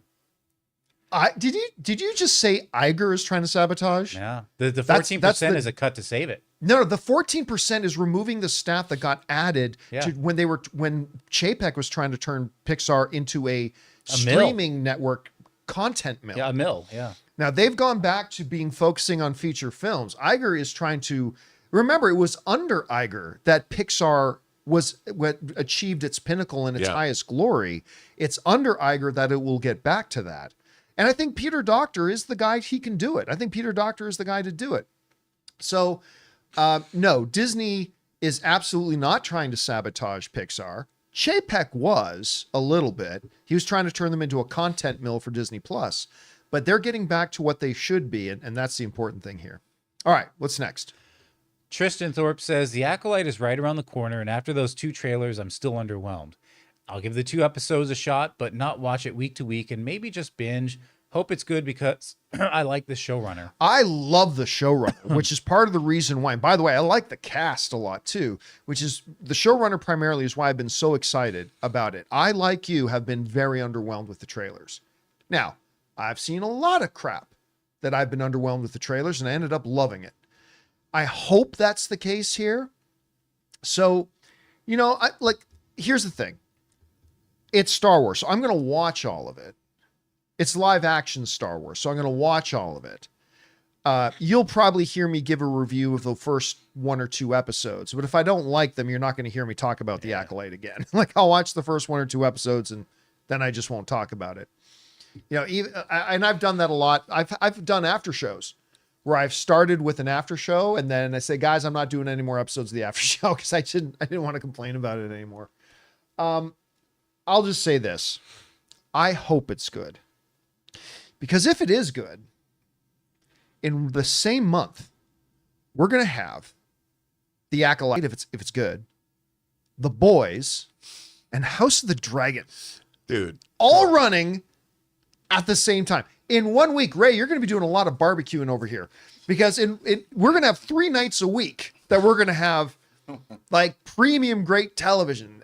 So I hope Acolyte turns out to be better than it looks. I hope so too. And don't forget, June 14th, Ultraman Rising on Netflix, baby. Oh, I can't wait for that. I haven't even heard of that. Oh, No. there you go.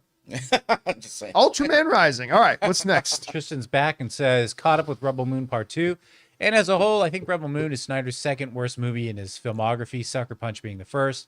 Still interested in Twilight of the Gods. Also, yes, John, Man of Steel is underrated. Man of Steel is super underrated. Man of Steel, people misunderstand me. I don't think Man of Steel is a masterpiece in the sense that The Godfather is a masterpiece. I always say, I believe Man of Steel is a masterpiece of the genre. And I still feel that way. I would actually put Sucker Punch over Rebel Moon. Like, Sucker Punch is a weak film. Visually gorgeous. Snyder has never had any problem with his visual storytelling. He's beautiful.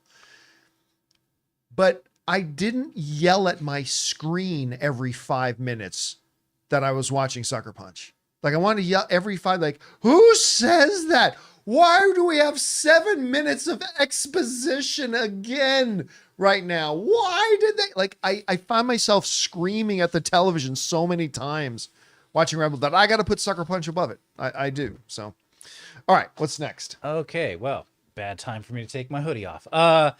James, UK with a $20 tip. Oh, thank you, James. Hi, John. Just wanted to thank you, Ray, Jonathan, Rob, and Chris for a fantastic and fun show every time on the John Campea Oh, thank show. you, man. Appreciate that. I live in the UK, so cannot watch live. However, I've been watching your show for over 4 years now. It goes on to say, you're my number one YouTuber that I thank watch you. daily. I listen to your podcast when on the road. I loved your CinemaCon presentation, the recap and report, and your top 25 rank likely cameos we will see in Deadpool and Wolverine. A lot of people like those. Thanks for all you guys do. Oh, thank you so much for that. I appreciate that. And yeah, obviously I had a absolute ball doing CinemaCon and all that kind of stuff. And by the way, I am really serious. I don't know if it's going to be possible financially, but I really want us to see if we can go to the next CCXP in Brazil. That'd be a dream to go to Brazil. I'm not sure we can do it, but I want to see if we can try to do it. Because we've been saying forever, we've really wanted to go to that. And I would love to do that one, man. It's just been getting bigger and bigger and better every year. And I've never been to Brazil. I never have either. I want to go since I saw Moonraker, Carnival. I've wanted to go ever since I saw Hoist Gracie in the first UFC. It's like, really? They fight in Brazil? I've wanted to do that. So anyway, we'll see. What do you think about us making the trip to the greatest anime expo Oh, here we go. in Riverside? I was going to say, you're talking about the Riverside Anime Expo? It might be in the greatest thing I'm budget. sure we could do it. When is that? Next weekend? Yeah, June 1st and 2nd. I'd go to that. Can I say this? We were just at Yeah, Comic never Con again. Revolution. Never again. It wasn't bad. You didn't like it? It was just because it was okay. I love the people who looked forward to the autographs that they were getting. I Yeah. love that part. There was a lot of good. There was good guests. There. But the rest of it kind of felt like there was no like displays of anything coming. It was just sellers, like at Frankenstein. Oh yeah. But a lot of the cons are these Yeah. days, right? A lot of the cons is just like a really interesting, hopefully a really interesting merchant's floor with the autographs. They had some interesting, like they had the Rebels voice cast, Yeah. which is great. They had some wrestlers. They had a couple of wrestlers, but this one broke my heart. Yeah. Uh-oh. Oh shit. You know what I'm going to say? Yeah, man. When I was a little kid getting into wrestling, I still think to this day, my all-time favorite feud in wrestling was not the Barry Windham and Mike Rotunda versus Nikolai Volkov and the Iron Sheik, was not Hulk Hogan and Andre the Giant. My favorite all-time rivalry was not the Stone Cold Steve Austin versus The Rock. My favorite all-time rivalry comes from when I was just a little kid starting to watch wrestling. And it was Tito Santana and Greg the Hammer Valentine, who were constantly battling for the Intercontinental title. And we were at Comic-Con Revolution. We're just walking through the thing, and Ray, might have been you or Ryan, said, "That's Greg the Hammer Valentine." And I turned, and there was Greg sitting behind a table with nobody there talking to him. And he looked miserable. It kind of broke my heart. Number one, because I wanted to say, people, it's Greg the Hammer Valentine. There should be a line of 10 people right here. But the Honky Tonk Man was there too. But Honky Tonk Man was there too. Yeah. Did you go talk to him? He looked so miserable. Yeah. I didn't want to But go. you could have brightened his day by telling him just what you told us now. He looked so miserable. It was intimidating. Yeah, exactly. The same. I felt the same way because I was gonna be like, hey, put me in the figure 4. Yeah. With the shin Oh guard. man, you could have saved that man's life. I'm just saying. I don't know if he was mad or whatever, but anyway. All right. What's next? We got broomsticks or broomstickles. I'm not sure. Deadpool 1 and 2 opened to 132 million and 125 million. So when the superhero genre was at its most popular, I may sound crazy, but I'm predicting a 90 million opening for Deadpool 3. What do you think? I'm thinking that the ticket sales are already outpacing Deadpool 1 and Deadpool 2. So yeah. I'm thinking it's got Hugh Jackman in it. I think he's in the MCU now. I think people are starving for a good comic book movie content again, and people have waited 6 years for this new one. Let's put it this way. I can't guarantee he's going to make 150. I guarantee you it will not be under 100 million. Like that, I guarantee. I'll tell you right now. I retire opening weekend. I retire opening weekend of Deadpool if it's under 100 million. 3 words. 172. Because I want to keep working. Definitely over 100 million because I want to keep my job. That's not 3 words, kids. I'm sorry. That's my prediction, and that's the way it will be. 172, baby. All right. What's next? All right. SoraFan908 just wrote, the Fall Guy is already out on VOD. I know they have a 30-day release window after theaters, but seeing it to rent so soon worries me for the box office results. Thoughts? Looking good as always, Jonathan. Oh, thank you, man. Pardon my French. If you're listening to the show with kids, plug your ears for a second. Oh, God. It's fucking idiotic. What are you doing? What are you doing? I understand that Fall Guy disappointed at the box office. That's an understatement. You made a great little movie. I really enjoyed it. I like that movie a lot. Should have done better, and it didn't. But here's what you've done. You've sabotaged your future movies because you are planting it in people's heads now. Don't bother coming to the theater to see our movie. We'll have it out in like 2 weeks. Yeah. 2-3 weeks. We'll put it on streaming. So don't bother coming. Don't give us your money. Don't bother coming to the movie theater. That's the message you just sold. There's an old saying called penny wise and dollar foolish. That is what this is. It's like, oh, we see a little short-term gain here. You don't understand in the broader context over the next 5 years, you just cost yourself billions. I know that sounds weird. I know that sounds like hyperbole. But you've just sent a message to audiences. Don't worry about coming to the theater to see our movie. Just wait till it comes home on streaming. And you're going to lose out on unbelievable. It is so short-sighted and idiotic and moronic. I just can't believe how stupid of a move this is. Anyway, Rob. Not only that, John, so Fall Guy came out, it got a lot of great reviews, a lot of good word of mouth. Where's the secondary marketing campaign? Like after an opening weekend, you pivot and you remarket the movie with all the good word of mouth, this cinema score. People say the Fall Guy is the most fun they've had in a theater since the pandemic began, or whatever. They don't do that anymore. They used to do that all the time with movies. If a movie, underperformed, but it was a great movie, they would pivot their marketing campaign and spend the next, try and goose the word of mouth, get those numbers up. They don't even do that anymore. It's like, why bother? We'll just throw it Didn't on the work, VOD. just put it on streaming. I mean, but what about your investment, man? How much did that movie cost? $120 million, $140 million? Why are you throwing that away? Do what you can to bolster those numbers. And here's the thing too. Now this is going back a days. This is back to when I was a kid, right? So back in my day, when I was a kid, you used to have to wait like 6 months. But here's the thing. When you had to wait that long, like Top Gun Maverick, when you had to wait that long for a movie to come out, that movie coming out became an event, right? Even when it wasn't the biggest movie. It's like, hey, remember this movie? Yeah, it's coming out on video next week. What? It's going to be on the shelves at Blockbuster Video next week. And it became a big deal. That's part of the reason that when finally Top Gun Maverick came out, now granted, Top Gun Maverick was in and of itself a big theatrical hit, but still, Tom Cruise made them wait to put that movie. Months and months and months and months and months. He made them wait. And then when it did come out on home video, it was a huge event. They cheapen it when they rush it to come out so fast. So they're killing themselves in the theaters and they're killing themselves in the secondary market. So too. short-sighted. It's so crazy. Look, this morning you were a witness to it. I was on Regal's website because all of a sudden I felt like watching Godzilla X Kong, which has been out for a month. On 40X, yeah. In 40X. And so sad that it's not in 40X anymore.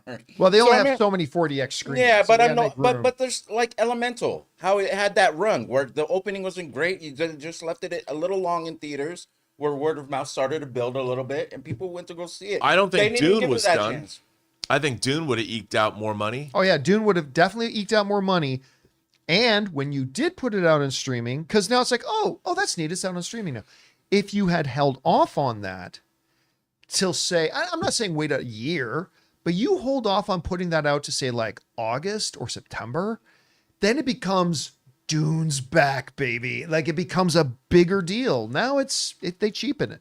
100%. And they put it out on VOD the week after they put it out on physical media too.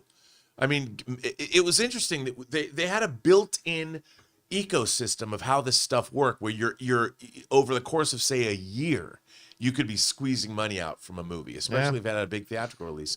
Tom Cruise had it right, man. Maverick made what 1.5 billion, and then they waited and they brought this stuff And it was out. a smash hit. Smash Yeah. all the way down the line. They need to show more confidence in their movies.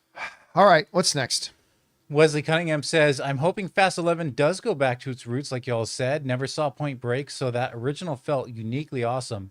And that botched truck heist is still more dramatic and intense than any of the super insane stuff in the last one to me. All right, first of all, Wesley, listen to me. I want you to listen to me closely, okay? You putting everything else down, you listen to me? Good, listen to me. Watch Point Break. I haven't watched Point Break either. Point Break is so fun. Johnny Utah. How can you not watch Point Break is the best? You got to watch Point Break. Dead presidents. I did it. It's easy. Surfers. Gary Busey at his very best. But listen, when you watch Point Break, you're going to go, oh. And yeah, you're going to like all those times Campea is saying that the first Fast and Furious was just a shot by shot, plot point by plot point ripoff of Point Break. You're going to see what I'm talking about. But forget that. Just Point Break. Keanu Reeves, Gary Busey, Patrick Swayze. It's so good. Go and watch It's fun. I love when they go to the surf shop. Keanu Reeves goes in there. So like some 12-year-old kid goes, yeah, man, it's the source. The waves of the sea. Who was the girl? Lori Petty. Tank Girl. So I was going to say, she was Tank Girl. Yeah. She was so Free cute. Willy. It's the story. Also, Hot Fuzz will make so much more sense to you if you see that. Yes, They- Hot Fuzz will make a lot more sense to you if you go Plus, see there's a character named War Child. Yeah. and And then- Anthony Kiedis is in it. And then back to the original point. Yes, Universal taking away a ton of their budget is going to kind of force them to go back to the roots, but I think that's going to make a lot of people happy. that First they of do all, that. why they stopped making movies like Point Break? You know, no CGI in Point Break. You know, they remade Point Break and it's like ridiculous. Why aren't studios making those movies again? Bring them back. You know why? Because they make a movie like The Fall Guy, Yep, and people don't go see it. exactly. I know. But that costs $140 million. Well, yeah, so Point you make Break this one did for not. cheaper. Yeah. Bring back Gary Busey, man. Oh, All right. man, that's What's next? That's a tall order. Garrett Anonymous- Busey to be the new DCU Joker. Especially his social media feeds. All right, what's next? Anonymous writes, on the subject of kids in R-rated movies, I once saw two kids no older than 10 at a screening of the David Fincher Girl with a Dragon Tattoo. Oh, wow. I think kids can handle more than we give them credit for, but not that movie. Look, I don't often, whenever you get into this discussion, it inevitably gets to a point where it's like of parents and things like that. Listen, it's up to a parent to decide. Each parent knows their own kid. You have no business telling other parents what their kids can handle or can't. Like, I have no business telling a parent, oh, your kid can handle this. I don't know your kid. It's none of my business. If you think your kids can't handle that, your kids can't handle that. If you think they can, that's your prerogative. Maybe they can. But I got to admit, I've been a little judgy. I've been in a couple of like straight up horror films where Ann and I've been like, does that dude have his like 10-year-old daughter with him? Like, it's like, no, a kid should not be in this movie. Granted, in that particular movie, the parent at one point did get up and take their kid out. So, I mean, maybe they realized, maybe they didn't know. But, I mean, ultimately, at the end of the day, it is not our place to say what somebody else's kids can or cannot handle. Let the individual parents decide for themselves. All right, what's next? Okay, moving on to our member questions. Temple DC, John and crew, I watched the Planet of the Apes movie, and what a great movie, and how they expanded the world to be able to tell more stories. I wish they would give Star Wars the same treatment many generations later and finally expand the universe. I mean, look, the one thing I'll say about the Rey movie that they're doing, which I think is a complete mistake that they're doing a Rey movie. But the one thing I will say for it is that at least it is moving the story forward. Like they're moving forward in time. What happens next? I think it's a terrible idea to do with a very divisive character I happen to like very much, with an actress I like very much. But that doesn't change the fact that it's a bad idea. They shouldn't be doing it. But at least they're moving it forward. So yeah, Star Wars for too long has been a place where you keep bumping into people you already know. And that always has shrunk the galaxy. So here's hoping they move forward. At least Acolyte looks different. Listen, at least Acolyte looks different. I'll give it that for now. Till we run into Yoda. All right, what's next? DMC Nair says, new member. I've been a long-time subscriber. Thank you, man. Just wanted to say hi and thank the team for what you do. I listen to you every day while I'm prepping dinner for my family. Keep up the good work. There's no better time. I've always said this. You guys know this from here, Collider AMC, the movie blog. I've always said almost every day, the best time to listen to the John Campea Show is while you're preparing dinner. How often have I said that? I mean, like if I had a nickel for every time. Thank you so much for becoming a channel member. We really appreciate that very much. I noticed that there was another tornado earlier today that our one of our members, Tor, gifted 10. like 10 more memberships out. So thank you to Tor for that. And thank you for being here. We appreciate it so much. All right, what's next? Oh, we haven't talked about this in a while. Dats Mark says, just started Baldur's Gate 3. I was quickly hooked, being a longtime D&D guy anyway. Thought if playing chats return now that you're back in the home studio, BG3 might be a good one. You have done those, haven't you? I have not done it with Baldur's Gate, though. I thought you did. No, I did Warcraft. I would do Warcraft with it, and I would do online poker with it, and I tried a little bit of Unreal Tournament going back with it. But the thing is, you got to follow along the storyline in Baldur's Gate. Like a good play and chat game is one that it's not constant action, but also doesn't require your constant attention. I feel like Baldur's Gate needs constant attention. And by the way, can I just say, I think Baldur's Gate is the greatest video game of all time. I feel comfortable saying that. I think it is the greatest video game of all time. Wow. When I saw them, because I've seen other games come out to say, this one will give you that true role-playing game experience.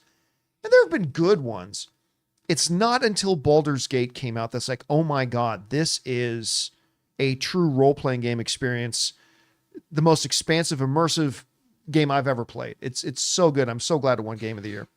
All right, what's next?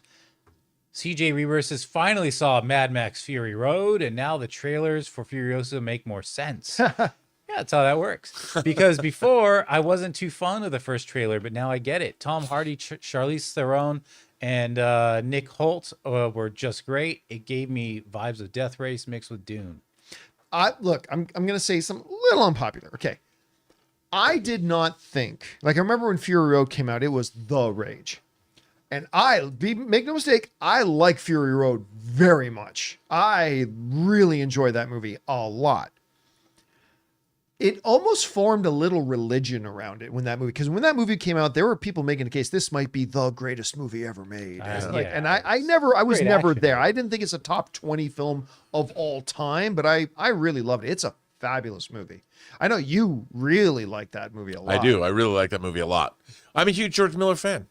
You know, and I thought that was it's wild to think that Beyond Thunderdome was 1985 and Fury Road was 2015. Here's a wild thought. And now it's 9 years after that. Speaking of George Miller, that the guy who made Fury Road is the same guy who made Happy Feet. Another movie I like quite a bit, by the way. Happy Feet's a nice little film. And that's how much range he has as a filmmaker. And he produced Babe and directed Babe, Pig in the City. All right, what's next? Arun says, in yesterday's show, the quality of viewer questions was top shelf. Well, thank you to the viewers. Guest stream elements helps to frame the questions properly as there is enough time to type the questions.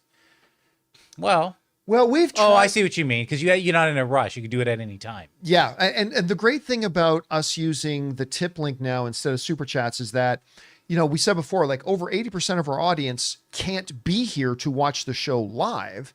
And they've never been able to send in questions. And now using this, you can literally send in the question 24 hours a day, 7 days a week. So, which is really good. And we think it's been working out pretty well so far. But we're going to keep evaluating over the next couple of months and we'll see how it goes. All right, what's next? We got Mr. 47, who says one suggestion nobody has brought up. Unlikely, but I would love to see Emma Stone show up in Deadpool 3 as Gwenpool. Is there a Gwenpool in the comics? There's Spider-Man and Deadpool. Yes, there's a Gwenpool in the comics. I mean, it's not your main timeline thing, right. But I mean, I can't see that happening, but it would be fun. Yeah, it'd be fun for a second. I think there are going to be a lot of cameos, but I also think most of the cameos are going to be like 3 seconds, 20 seconds, 5 seconds. Like, I think it's just gonna be very. I just hope that they have a part to play. That it's not just, hey, look at who's here, you know, for a couple of minutes or something. I would like to see these cameos have some, you know, a setup, a thing. But then they're not cameos. So at that point, they're not cameos anymore. They're small characters in the movie. Yeah, I would. That's what I want more cameos. Of. So you're likening it to Across the Spider-Verse cameos, where or Ready Player One cameos, where it's like, there's the Iron Giant. Oh, there's that guy. But I would say when Wolverine was in First Class, you know, that's a scene. Xavier and Magneto go in. Wolverine says F off and they leave. Right, but that was like literally 8 seconds. It was 8 seconds, but it meant something. Sure. I want the moments to mean something, not just like, ooh, there's so-and-so walking by in the background. But if you handle them the way like Ray brought up, like they did in the big chase scene in Across the Spider-Verse, where everybody's picking out these Spider-Men they recognize, or in Ready Player One, where you're picking out all these hundreds of pop cultural figures, I think that can work too. Yeah. Or maybe a nice mix of the two. Nice little mix of the two. All right, what's next? Brandon says AMC just revealed that Deadpool 3 broke the record for most tickets sold for an R-rated film in the first 24 hours. Oh, wow. Ever at AMC. It sold 200,000 tickets in one day at just AMC alone. 172, baby. 200,000 tickets. Just at AMC. If you average those out to ticket prices at $10, that's a lot of money, right? Well, it's probably close to $3 million with the real ticket prices at AMC. It's probably close to $3 million in sales just at that one theater chain, just on the first 24 hours when the movie is still 2 months away. Most tickets sold in 24 hours for an R-rated film. Oh, 200. Someone wrote 200 million. No, that can't be 200 million. It is not. No, again, it's not 200 million. No, the original post was $2 billion opening Every weekend. adult in the United States bought a ticket to Deadpool and Wolverine. Again, it's like Mark say. So our live viewer Mark later saying it's only $3 million, nothing to gush about. Yes, it is when you know how much tickets normally get sold in the first 24 hours. This is the most they've ever sold for any R-rated film in the first 24 hours. That includes Joker, which went on to make over $1 billion. Yes, you got to put it in context and perspective. And when you see it in context, that is something to gush about. That is a massive thing to gush about. Anyway, that's one theater chain. Yeah, just make sure you get the stream saver. About how much money the film, I mean, people get excited when they make on a Thursday night, $6 million, $7 million. That's a big preview night. This is one theater chain. on the first 24 hours, when you understand no R-rated film has ever sold that many Right. in the first 24 hours. It's crazy. Anyway, all right, what's next? Crazy. Seth says, could we possibly see a return from Kang the Conqueror in Deadpool 3? No. I don't think we're going to see Kang in Deadpool 3. Too touchy right now. Or a different Kang. Yeah. Even then, I think it's too touchy to bring it to throw Kang in. And I go so far as to say this: even if they did have one before, I think they would have taken it out. Yeah, you might be right. I think they're just gonna. It's a little too close to them parting ways with Jonathan Majors, and so I don't know that for a fact. It could be. I'm just saying I would doubt it. So, all right, what's next? King Daddy Goat says, hey, John and crew, hope everyone's well today. I have been binging Outer Range, and I love the show. I think, Ray, you started that yesterday, right? Oh yeah. A Yellowstone mixture with 3-body problem is how I perceive it. Have you guys seen it? What are your thoughts? Thanks, Bring on the Filthy. I started out loving it, Yeah. and I was over it by the finale. I watched it all the way to the finale. You know what it reminded me of? What was the Apple TV one, the sci-fi one, Wolves, where the kids that's HBO. raised by AI. Yeah, the yeah. two AI That bots. was Raised by Wolves. Was it Raised Was by that Wolves? what's it called? Raised by Wolves? That's a something Ridley by Scott Wolves? produced show. Raised Yeah. by Wolves, yeah. It is Raised by Wolves. I felt the kind of the same with Raised by Wolves. I loved the first few episodes, and then by the time they got to the final episode, I'm like, "That's what this is, really?" And so, I love the first few episodes of Open Range. Josh Brolin's great in it, and I was really getting invested. But by the finale, you felt the same way about that? I did. Yeah. And the second season too. It just, especially the way that first season ended. Yeah, That was a real wacky. Marcus Wyke says Ray buys wolves. I like that. All right, let's take 2 more, then we'll call it a day. Do better, Marcus. Derek Sanchez says, I expect better from you. Derek says, hey, John and crew, you mentioned True Lies yesterday, which is one of my favorites, and I got me thinking, what if they did a remake of the movie and had Alan Ritchson play Harry Tasker? Who do you think could play his wife and the main villain? I know they made a series, but it didn't work. It didn't do so well. Oh, because the series really is bore almost no resemblance to the movie. I don't do the X actor and X role things off the top of my head, so it doesn't really matter. And I don't know if Alan Ritchson could do it. Look, say what you will about Arnold Schwarzenegger as a thespian. I don't think there has ever been an actor, and I'll include The Rock in this, that has more natural charisma than Arnold Schwarzenegger. And to play Tasker, you don't need the world's greatest actor, but you need somebody that has that level of just stupid amounts of charisma.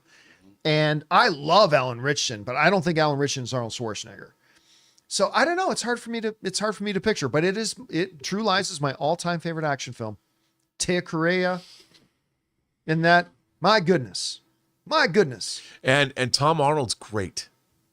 Oh, and Tom Arnold, listen, if all you ever saw Tom Arnold in was in True Lies, you would think he must be one of your culture's biggest comedy superstars. Unfortunately. No, he is not. He is not. But oh my God, Tom Arnold was born to play that Bill role. Paxton's hilarious too. Oh, Bill Paxton it's still my favorite of his. Whenever I think of Bill Paxton, I don't think of Titanic and I don't think of Aliens. I think of True Lies. All right, last question of the day. Damaris says, with the writer of Assassin's Creed doing the treatment for X-Men, how much faith do you have in the movie? If he didn't have any other writing credits, none. See, this is not the same situation. Listen, all writers, directors, they will have bad days at the office. You got to show me what you are capable of. You know, in the case of the people who wrote Madam Web, all they have on their resume is Dracula Untold and Morbius and Power Rangers and, all due respect, Rob, Gods of Egypt. What? That's all they had. They didn't have anything on their resume. So Gods of Egypt rules. Did this one guy do Assassin's Creed, which, by the way, I think is a terrible movie. But he also did Michael Fassbender's Macbeth. Yeah, which I love. Own that. He also did, I mean, he's done a number of things on his resume. When you go down his resume, he's got a number of strong things. So does he have every right or will they have a bad thing on there? Yes. But does the rest of the resume show that that was a bad day at the office, or does the rest of the resume show that that's what you'll normally get? Clearly his Assassin's Creed was the bad day at the office, because he's written some really good, solid stuff. So I feel pretty good about it actually right now. All right. And with that down, guys, that'll do it for today's episode of the John Campea Show podcast. Thank you so much for being here, making this show part of your day. By the way, I want to let you guys know we're going to be doing an open mic a little bit later this afternoon, probably around 4 p.m. Los Angeles time. I'll put up a link for that. And a big special thank you to all you guys who sent in the questions. Number one, because you gave us fun things to talk about. But number two, you support this channel as you do it. And all of us involved with the channel, guys, thank you so much for your support. So, for everybody in the room, Ray Ora. Thanks, everyone, except Jonathan Marcus. Boyko. See you guys. Writer, director, producer, Robert Meyer Burnett. I'll see you guys in open mic a little bit later this afternoon. Until next time, my friends. Bye-bye.